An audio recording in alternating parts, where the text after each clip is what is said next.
Olá, pessoal! Estamos ao vivo, informando o pessoal que estamos ao vivo.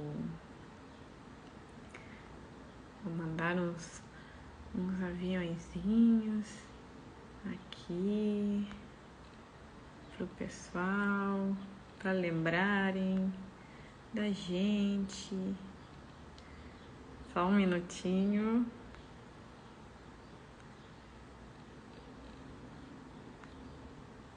Aqui. Só mais um minuto. Vamos mandar aqui avisando, notificando.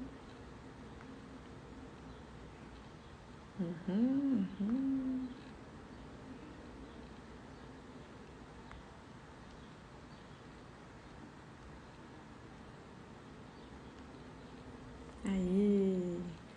Oi, Dê! E aí, tudo bem? Oi, Lili! Oi! Estão me ouvindo bem? Tudo ok? Ó, Aline! Oi! Obrigada, meninas, pela presença. Ai, deixa eu acender minhas luzes aqui, eu tô numa escuridão. Vamos ver aqui. Só um segundo.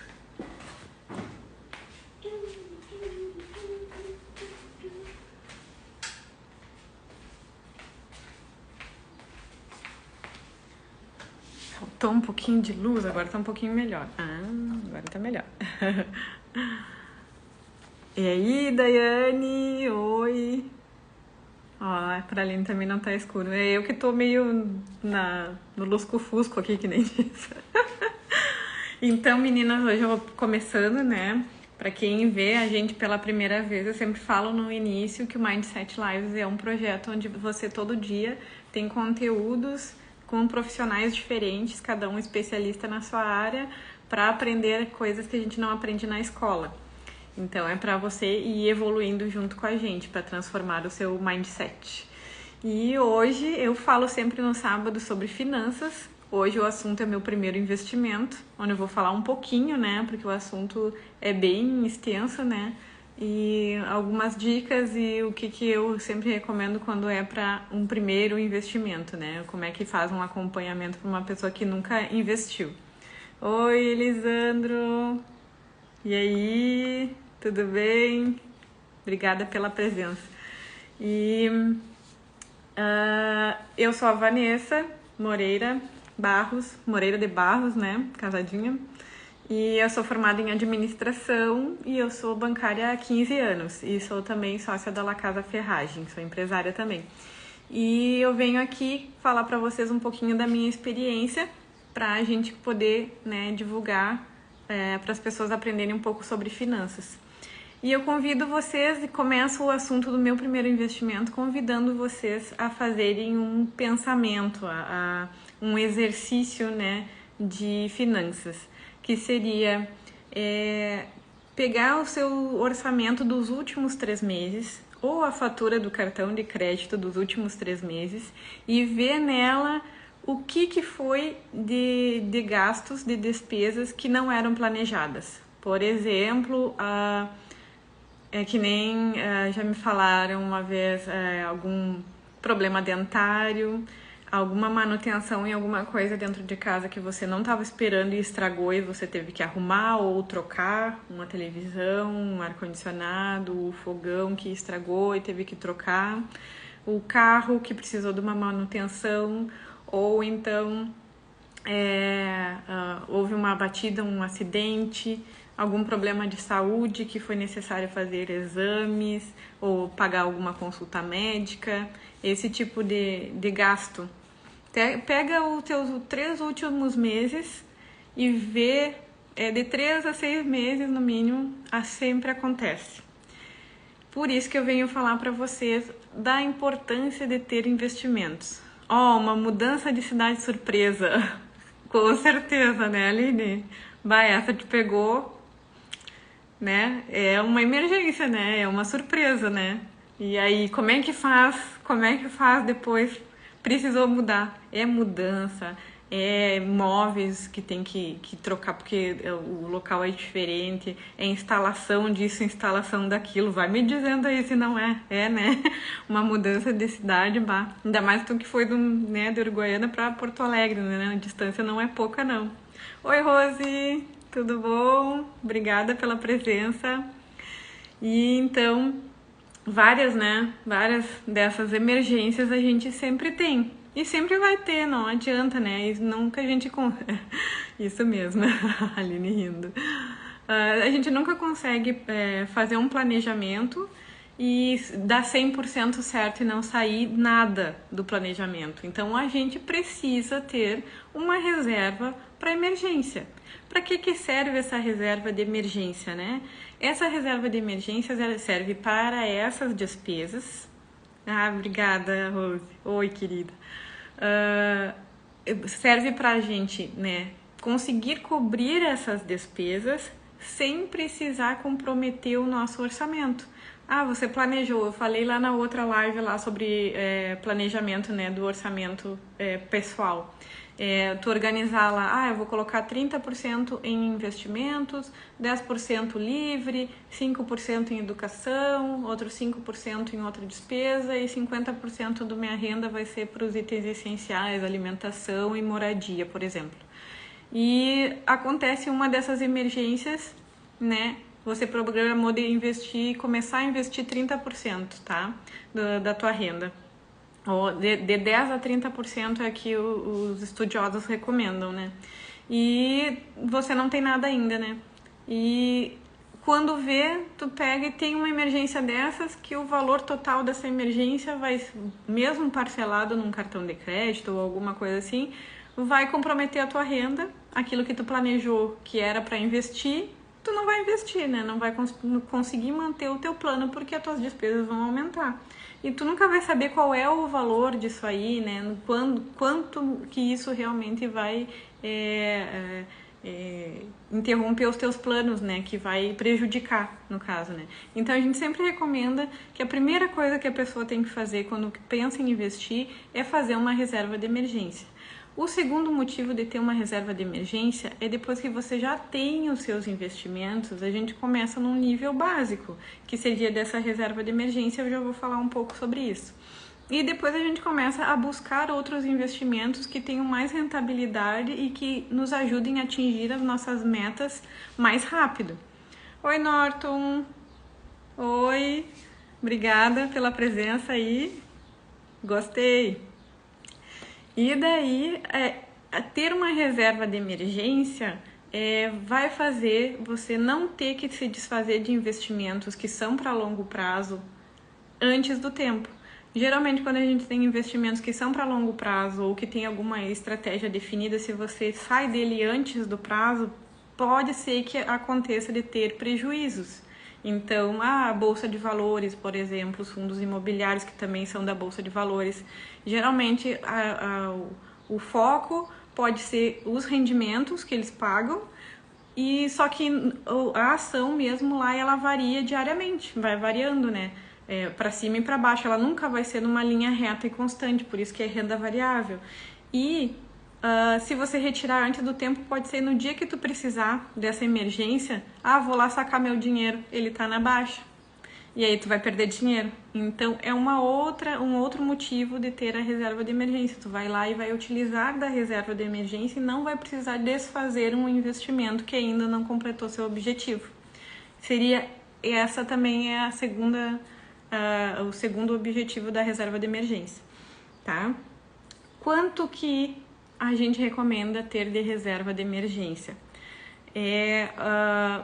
É uma média, né, que se faz, não pode ter mais ou pode ter menos, vai depender do nível de conservadorismo da pessoa, quanto ela aceita, né, correr algum risco, mas se recomenda que para quem tem uma carteira assinada ou que tem um concursado, concurso público, alguma remuneração estável, que não vá acontecer uma pandemia, alguma coisa assim, que você vá perder o emprego, que essa pessoa tenha 4 meses das suas despesas, não precisa ser do salário todo, né, das despesas, das suas contas, acumulado em reserva de emergência. Arielle, Lu Santos, oi meninas, tudo bem? Como estamos? Obrigada pela presença.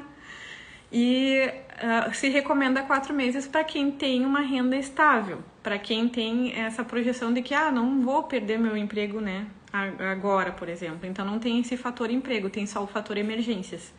E para quem tem remuneração variável, ou recebe por comissões, ou recebe como autônomo, né? Que às vezes tem cliente, às vezes tem um pouco mais, um pouco menos, não tem uma média, um valor certo, né, de rendimento todo mês, se recomenda que essa pessoa acumule de 6 até 12 meses das despesas. Somar as despesas, o que não pode faltar de pagar, né?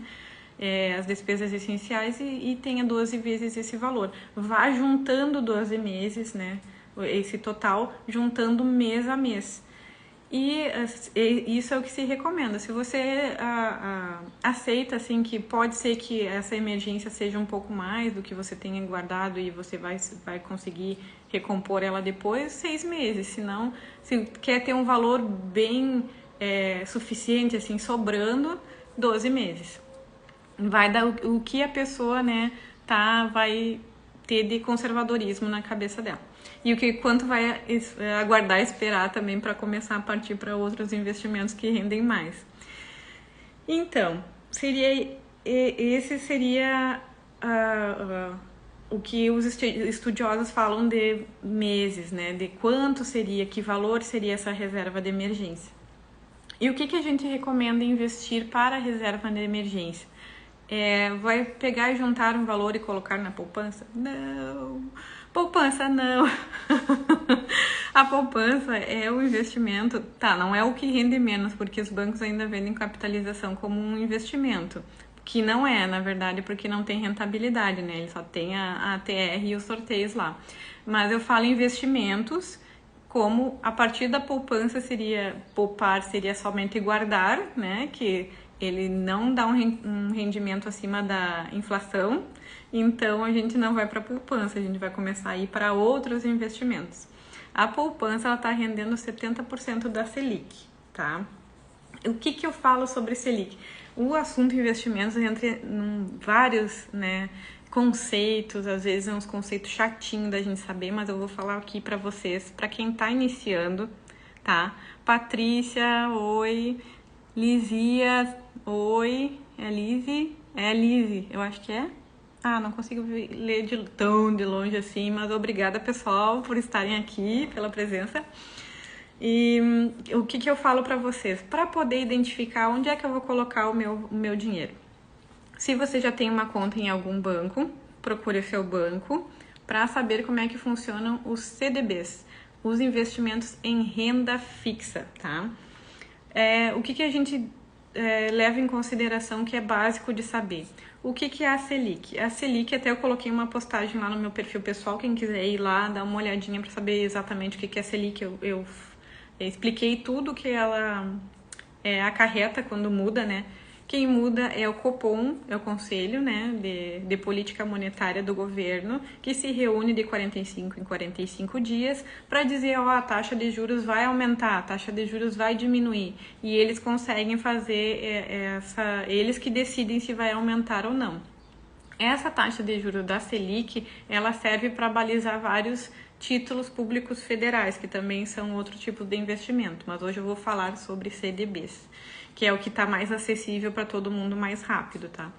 E essa taxa Selic hoje, ela está em 7,75% ao ano, tá? É por ano que eles definem, tá? É uma taxa para o ano todo. E o CDI, que é o Certificado de Depósito Interbancário, ele é sempre muito perto dessa Selic, sempre muito perto. O que eles mais divulgam em jornal, em notícia e tal, é a Selic. Por isso que eu falo que tem que saber quanto que está funcionando ali, quanto que está de percentual a Selic. Geralmente noticiários, jornais e tal não falam quanto que está o CDI. No entanto, os investimentos em renda fixa, que eu vou falar também o que é agora, eles... só mais um minutinho, aguentem, pessoal. Vou deixar tudo que é interessante pro final. Não, eu não faço isso, não. Eu vou falando mesmo, vou falando. Daí, o Igor, obrigada pela presença, tudo bem? Então, esse CDI, ele está sempre muito próximo da Selic. E o CDI, muitas vezes, ele não é divulgado em jornais, em noticiário, em rádio, esse tipo de coisa. Os investimentos, as corretoras, os bancos, eles utilizam o CDI, que é o Certificado de Depósito Interbancário, que geralmente é 0,1 abaixo da Selic. Então, dá para levar mais ou menos em consideração como se fosse quase igual. Patrícia, ótimo, estava precisando desses esclarecimentos. Que bom, que ótimo, é por isso que eu estou aqui, para esclarecer para vocês. Se quiserem ir deixando dúvidas também nos comentários aqui, eu vou responder, não tem problema. Se quiser deixar depois também no perfil do Mindset ou no meu perfil pessoal também, pode também me deixar no direct também, eu respondo também. E todos eles têm essa balização do CDI. Qual é a diferença da renda fixa para a renda variável, tá? A gente precisa saber por que o CDI é da renda fixa e não é do resto, né? Renda fixa. Quando fala renda fixa, tu acha que já vai colocar o teu dinheiro lá, botei R$1.000 e vai render R$10. Não significa exatamente isso. Significa que tu vai saber desde o início qual a condição que tu contratou do teu investimento. Ou seja, tu vai saber qual o percentual que tu contratou desde o início. Pode ser que a Selic venha a variar, mas o CDI junto, né, que eles sempre andam juntos, e o teu investimento vai variar também, mas tu vai saber qual é a variação. Por exemplo, muitos bancos têm 90% da taxa CDI, 100% da taxa do CDI, e essa seria um investimento em renda fixa. Nos bancos digitais, todos eles partem pelo menos de 100% do CDI, ou seja, se tu colocar lá R$100 numa data e esperar fechar um ano, esse dinheiro vai render 7,75%, ou seja, R$7,75, ou 65 centavos, porque o CDI é 0,1 abaixo da taxa Selic. Seria este exemplo. Os digitais, geralmente, eles partem desse 100%. Quando eles querem fazer alguma ação de chamar a gente para abrir conta e tal, esse percentual, geralmente, eles aumentam. Teve uma época que eu acho que foi o PicPay, eu não me lembro se foi o PicPay que fez ou foi algum outro desses digitais que fez 200%, 210% do CDI. Então, a maioria deles vai estar sempre envolvido em volta desse CDI. E aí depois a gente fraciona ele para mensal, né, para poder fazer uma comparação com a poupança também, né? E a poupança, ela rende 70% desse CDI. Então, se tu colocar uns R$100, por exemplo, 7 vezes 7, por exemplo, dá 49, 5% mais ou menos é o que está rendendo a poupança, tá? Bancos digitais têm a garantia do fundo? Pergunta a Denise. Alguns têm, alguns não têm. Esse do PicPay, se não me engano, eles não colocam o investimento no CDB. Essa é uma pergunta que tem que se fazer, em que tipo de lugar eles estão colocando para te dar a remuneração de volta. Se ele está investido num CDB, que às vezes eles só chamam de conta remunerada, e a conta remunerada às vezes não é um CDB. Se ele está num CDB, sim, ele vai ter a garantia do Fundo Garantidor de Crédito, tá? Se eu te respondi, Denise, depois todos eles têm um regramento. Quando vai na conta remunerada, tem lá os FAQs, geralmente no FAQ, eles respondem se ele vai estar em CDB ou se ele vai estar só numa conta. Se não me engano, é o PicPay que ele coloca numa conta dentro do banco lá no teu nome separadinho, mas não é um CDB. Aqui ele não tem garantia do Fundo Garantidor de Crédito. Aí a gente tem que procurar no FAQ do própria conta digital. Muitas delas sim vai para o CDB, então ela está garantida. Deixa eu ver aqui, a Patrícia colocou: vale mais a pena um investimento no Banco do Brasil ou no Nubank? Legalmente falando. O do Nubank a gente tem que ver qual é o percentual de rendimento dele, né? E o do Banco do Brasil. Os bancos grandes, eles funcionam assim, conforme o relacionamento também do cliente no banco. Porque tu pode ter um bom relacionamento no banco, ou tu já ter outros produtos e entrar numa outra faixa de cliente onde eles te remuneram mais. Geralmente os bancos grandes, Exemplo, né, Banco do Brasil, Bradesco, esses bancos que a gente conhece, bancos físicos, né, eles pagam menos do que os bancos digitais, geralmente, tá? E o que a gente faz sempre? Dar uma pesquisada antes, e porque existem várias regras dentro desses CDBs. Para a reserva de emergência, que é o que eu estou falando hoje, que é o primeiro investimento que deveria ser feito, outra coisa que a gente tem que levar em consideração, não somente o rendimento, sempre tem que levar em conta a liquidez desse CDB. Quando que tu pode mexer nele? A reserva de emergência, tu tem que conseguir mexer nele no máximo em um dia, por exemplo. Não é um investimento que tu tenha que contratar e não poder resgatar por 90 dias, por um ano. Isso não serve para a reserva de emergência. Então, como é que funciona esse mercado de investimentos? Quanto mais tempo tu deixar o dinheiro parado na instituição, mais ela vai render, mais esse dinheiro vai render. Então, se a reserva de emergência é um dinheiro que eu tenho que poder retirar a hora que eu quiser, ele vai render menos do que outros investimentos. Funciona sempre assim, a gente nunca consegue tudo junto, né? A gente nunca consegue, tá? É o risco, a liquidez e o rendimento. São 3 coisas que a gente tem que sempre levar em consideração. Quanto mais arriscado, mais é a promessa do rendimento, porque tu tá levando risco, né? Se tu tá arriscando o teu dinheiro, tu provavelmente vai ter uma remuneração maior, um rendimento maior. Liquidez, conforme tu consegue mexer a qualquer momento no teu dinheiro, menos ele vai render, porque se a instituição financeira conseguir ficar com o teu dinheiro por mais tempo, ela vai conseguir girar com esse teu dinheiro e conseguir uma remuneração maior para te pagar depois. Ele não fica lá paradinho no banco, né? Esse banco ou essa instituição ou esse fundo, ele vai pegar o teu dinheiro e vai fazer outros negócios para gerar mais rentabilidade para ele e te pagar a tua parte, né? Eles ficam com essa diferença do que eles conseguem fazer com o dinheiro do investimento. Ou fazer empréstimos, dar empréstimo para as pessoas, esse tipo de coisa. Oi, Pati! Oi, Jorge! Tudo bem? Obrigada pela presença aí.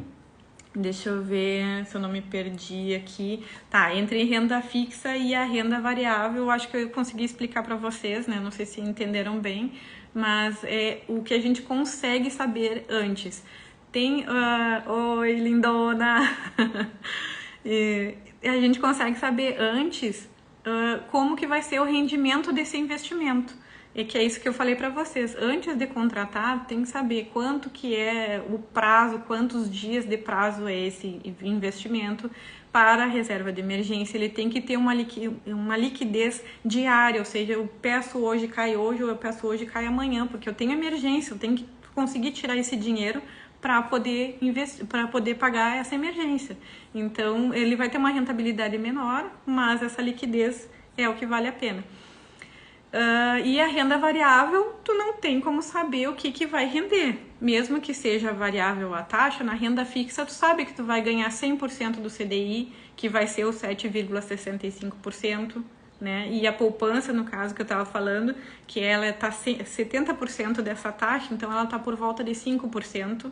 Então esses 2% ao ano seria o que seria mais ou menos, né, de uma diferença de um 100% do CDI para uma poupança. Tu vai ganhar 30% a mais do que uma poupança, tá? Essa é a diferença da renda fixa, desses principais que a gente fala, não, põe o dinheiro na poupança, é por causa disso. E por mais que a gente tenha uma rentabilidade baixa, o que a gente tem que procurar é sempre manter o nosso poder aquisitivo. O meu dinheiro eu quero que renda a mesma coisa hoje ou daqui a 20 anos eu quero conseguir comprar as mesmas coisas que eu estou comprando hoje. Eu não posso perder qualidade de vida. Esse é um dos objetivos. E o que eu estava falando da renda variável, a renda variável seria a bolsa de valores. Tem outros investimentos? Tem mercado de opções, tem mercado a termo, que se fala futuro, commodities, que são as coisas de agro também. Um mercado gigantesco, mas essa parte da renda variável, tu não tem como saber. Tu compra ações, por exemplo, de uma empresa, tu não sabe se ela vai ter lucro, se ela vai ter prejuízo. Tu tem como analisar ela, mas não tem como prever o futuro. Por isso que é renda variável, tá? O Will também entrando ali, obrigada pela presença. E seria essa a diferença da renda fixa para a renda variável. Deixa eu só tomar um golinho de água. Eu vou falando, e vou ficando com a goela seca. Então, na prática agora, tá? Eu tenho meu dinheiro lá, consegui organizar as minhas finanças, tá me sobrando um dinheiro e eu quero começar a investir. Primeira coisa, procura o teu banco para ver se ele vai te dar esse percentual. Pode ser que você tenha um bom relacionamento com os outros produtos, outras coisas, ou que possa, né, negociar com o teu gerente ou alguma coisa assim para ter um rendimento bom no bancão, tá? Que é o que a gente fala que é os bancos físicos maiores, tá? Tem vários tipos de regras lá que pode ser que tu consiga uma taxa maior ou não. Para os bancos digitais, são aplicativos que baixa ali, eu tenho como exemplo ali o Banco Inter também é um banco bem forte, o banco a corretora Rico, no caso é só corretora, ela não é banco, não dá empréstimo. Tem a corretora Orama também, que tem conta remunerada também. A Rico, no caso, tu coloca o dinheiro lá, ele não fica remunerado automático, mas são corretoras que têm alguns tipos de investimento com liquidez também, tá? Mas a Warren também é uma corretora, no entanto, tu coloca o dinheiro lá e ele fica em conta remunerada, que seria em CDB. E importante falar também, que é o que a Denise falou ali, antes que eu esqueça que eu não tinha comentado, do Fundo Garantidor de Crédito. Todos os investimentos que são colocados em CDB, que é o Certificado de Depósito Bancário, eles têm a garantia do Fundo Garantidor de Crédito, que é um fundo que foi formado para cobrir caso um banco venha a falir. Então, essa é uma outra garantia que tem nos CDBs. Tem no CDB e para as LCIs e LCAs também, que é um outro tipo de investimento em renda fixa, tá? Que cobre até R$250 mil, se não me engano ainda está nesse valor, por CPF. Então, até esse valor de investimento em CDB, caso o banco quebre, esse fundo, tu aciona ele lá, tem um site Fundo Garantidor de Crédito, que tu aciona ele lá e esse fundo vai devolver o teu valor. Demora um pouquinho, né, que eles têm um processo lá, se não me engano, estava demorando uns 60 dias, 90 dias, dependendo da instituição ou do volume de clientes que tem na instituição, né. E esse é um risco menor para os bancões. Oi, Rê, tudo bom? Obrigada pela presença. E os bancões, eles têm esse menor risco, né? Tipo, bancos grandes, né, que tem agências em vários lugares, vários países e tal, eles têm esse risco menor de falir, né? Mas tem algumas instituições que são menores, que dão uma rentabilidade maior, mas que corre esse risco de vir a falir. Mas tu não perde o teu dinheiro porque tem o Fundo Garantidor de Crédito, tá?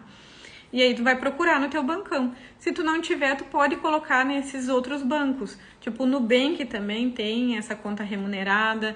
Esses outros bancos digitais também tem. E tu vai lá e acessa o aplicativo deles, vai em abertura de conta, eles vão te pedir ou não documentos. Tem alguns que não pedem, tem uns que você pede só RG. Bancões, né, no caso, tipo o Banrisul, eu sei que tem. O aplicativo, direto no aplicativo lá, vai lá em abrir conta e encaminha a documentação, porque tem que encaminhar a documentação. É outra coisa que eu queria falar para vocês. Tem que encaminhar a documentação por causa das fraudes. Então, eles precisam comprovar que quem está abrindo conta via aplicativo é a pessoa que é detentora, né? A pessoa real, né? Então, tem que comprovar endereço, tem que fazer a comprovação do RG, CPF, esse tipo de coisa e encaminhar. Hoje em dia já dá para escanear ou tirar foto e mandar pelo aplicativo. O aplicativo do Banrisul é bem bom, o aplicativo da Warren, de abrir a conta é bem chatinho, porque pergunta várias coisas. Tem que fazer a análise de perfil do investidor também. Análise de perfil do investidor é uma exigência do Banco Central, que tu responde umas perguntas ali de renda, de patrimônio e tal, e o quanto tu sabe sobre investimentos, para eles te deixarem ou não investir em alguns tipos de investimento com maior risco, tá? E aí tu manda os documentos para lá, eles vão abrir a conta, e se tu tá num bancão, é só pedir para investir. Tem como fazer pelo aplicativo também, só colocar lá para investir em CDB. geralmente tem o Banrisul tem CDB automático, que é o CDB que tu já deixa lá autorizado todo o valor que entra na conta, ele vai ter um rendimento. É um rendimento pequeno por causa dessa liquidez, né? Porque fica como se fosse um saldo lá, mas rende igual. Mas para essa reserva de emergência é importante que tu separe ele do saldo da conta, né? Porque senão você pode começar a confundir com o saldo que você tem para pagar outras contas e o investimento. Tu nunca vai saber qual é o valor ali, né? Então seria importante tirar do saldo da conta corrente e colocar num CDB separado. Todos esses outros bancos devem ter também. Tu pode contratar por um tempo maior, né? Vai contratando em razão das alíquotas de imposto de renda. Outra coisa que a gente tem que falar sobre isso é o imposto de renda sobre o rendimento. Não se assustem quando a gente fala de pagar imposto de renda sobre os investimentos, porque ele é um valor retirado do rendimento, onde o banco já calcula qual é o valor que tu tem que pagar e ele mesmo já paga, já repassa e já te diz o teu saldo lá líquido do imposto de renda. Então não é uma coisa que tu vai te preocupar com isso. E mesmo assim ele rende mais do que a poupança. Então tem algumas aplicações que conforme a faixa do imposto de renda tu vai tendo um rendimento maior. Eu posso falar sobre isso também em outras lives, porque aí tem a tabelinha lá com a taxa certinho do que vai ser descontado de imposto de renda. Oi Marcinha, tudo bem? Oi Sheila, tudo bem? Obrigada pela presença.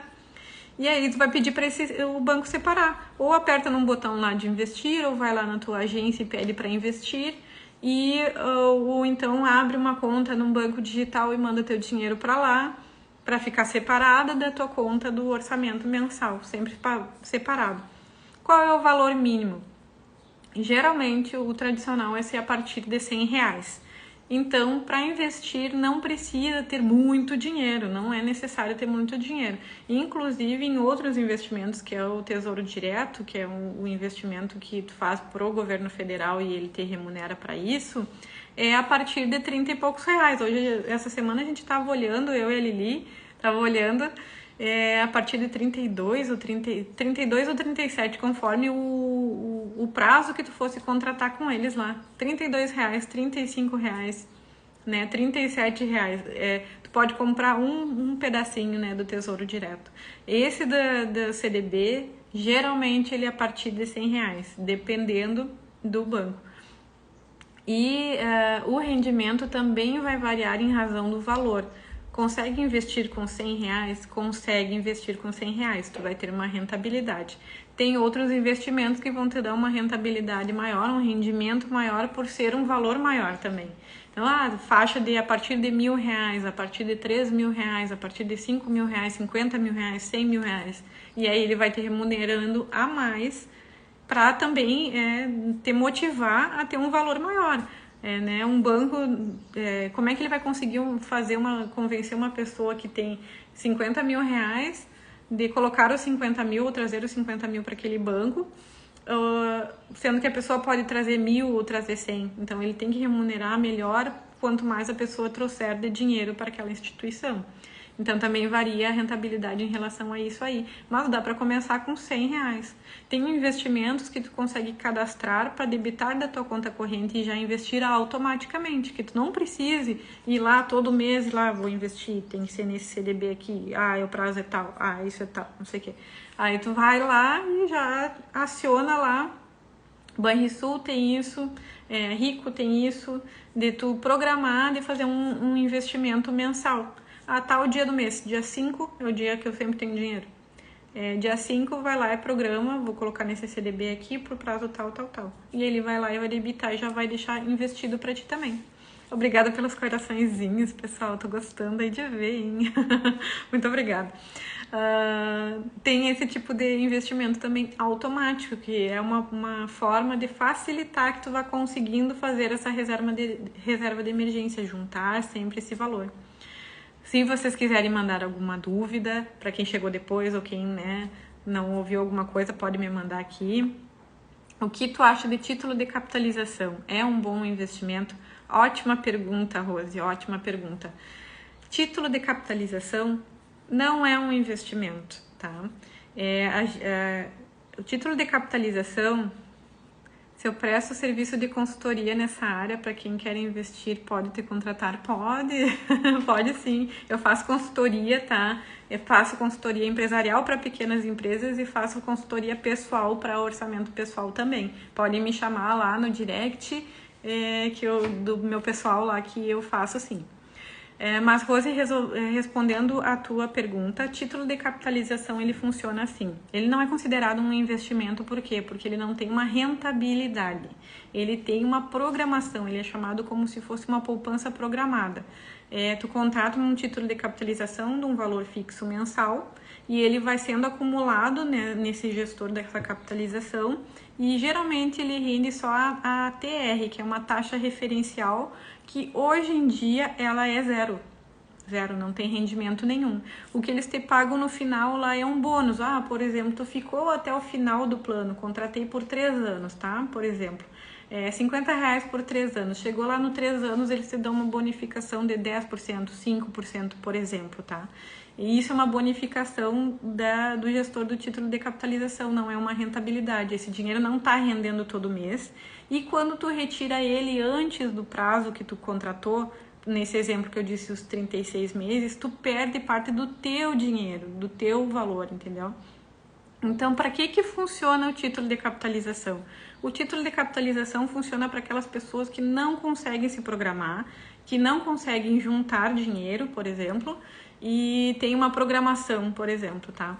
Então, eu sempre digo assim, é um produto ruim? Depende da pessoa, depende da pessoa. Se tu não consegue juntar dinheiro, a capitalização vai ser uma coisa boa para ti, porque daqui a 3 anos, se tu completar certinho, tu vai ter aquele dinheiro lá guardado, que tu tinha guardado, vai retornar para ti, tu conseguiu juntar. Ok, tá ótimo. E outra que eles têm, todos eles, pelo que eu sei, né?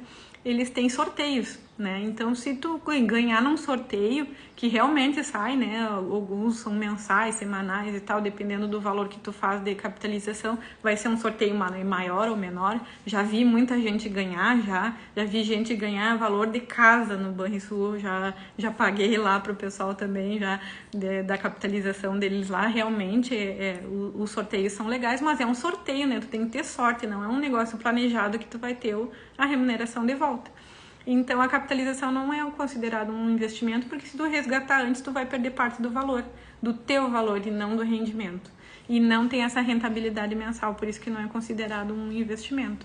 Então, seria só para fazer uma programação. Se daqui a 3 anos eu quero trocar de carro, por exemplo, e não consigo juntar dinheiro, não consigo me programar para investir o dinheiro, então eu vou fazer uma capitalização. Seria mais ou menos isso, entendeu? Por isso que se vende capitalização como uma poupança programada, tá? Ótima explicação, obrigada. Então tá, qualquer coisa, né? Se eu tiver ficado alguma dúvida, tu pode me mandar aqui, não tem problema, tá? Ive, Rafa, tudo bem? Obrigada pela presença, pessoal. Título de capitalização seria isso aí, não é considerado um investimento, ok? Ok, aqui. Como é que vai funcionar? Só para eu falar para vocês aqui do CDB. Como é que ele funciona depois que tu faz o investimento? Eu fui lá no meu banco pedir para investir. Eles investiram meu dinheiro, tá?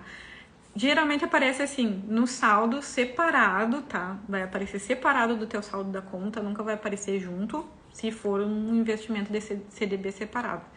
E esse dinheiro vai sempre reajustando todos os dias. Todos os dias. Por que o investimento em CDB é melhor até do que a poupança?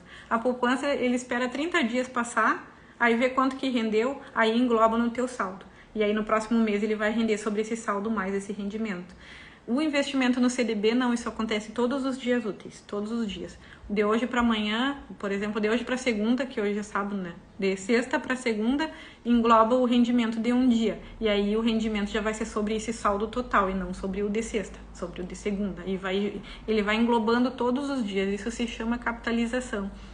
Capitalização de rendimentos, tá? Capitalização diária.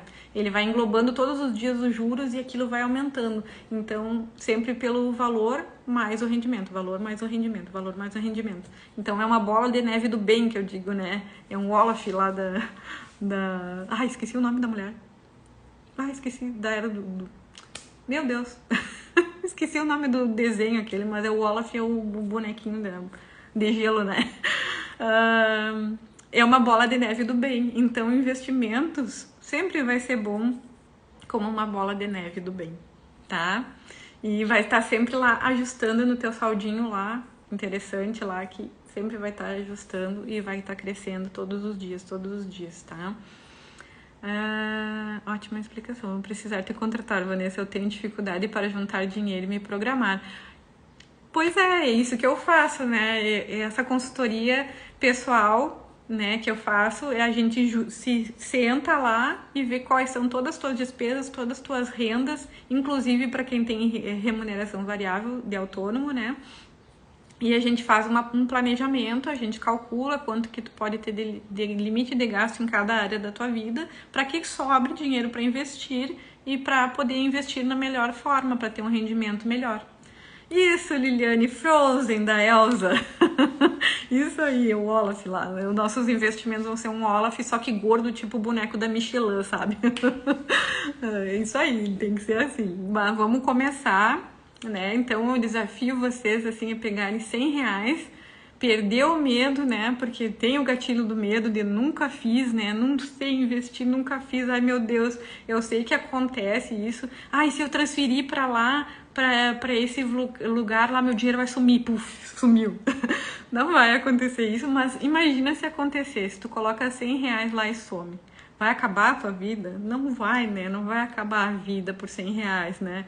A gente, né, dá uma apertadinha aqui, apertadinha ali, ou economiza em alguma outra coisa que eu tô sempre falando ali dos apps, né, de desconto, de cashback e tal. Alguma forma a gente arranja de ter esse valor, organiza a vida financeira para sobrar, né?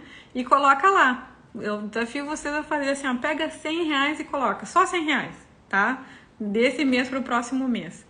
Mas, assim, também não se desmotivem pelo valor ser, rendeu só isso. Mas tem que calcular sempre quanto conseguir fazer um montante maior. Eu coloquei R$100, tá, mas se eu tivesse R$1.000, quanto seria? E se eu tiver R$5.000, quanto isso seria? Aí tu multiplica pelo valor, né, que tu acredita que tu vai conseguir chegar, para entender que esse investimento vai ser bom, tá? Obrigada, Rose, pelo excelente as palminhas ali. Obrigada, pessoal. Mas acho que seria isso. Vamos fazer esse desafio aí. Quem fizer também pode me marcar, dizer que viu aqui no Mindset esse desafio de fazer um investimento, meu primeiro investimento com R$100, tá? E ver que não vai ser um bicho de 7 cabeças, o dinheiro não vai subir, não vai. E se quiserem alguma ajuda, eu também tô aqui, tá? Se quiserem me chamar. Então, acho que seria isso. Eu convido vocês também para acompanharem o resto do pessoal. Amanhã tem live com o Jorge, tá?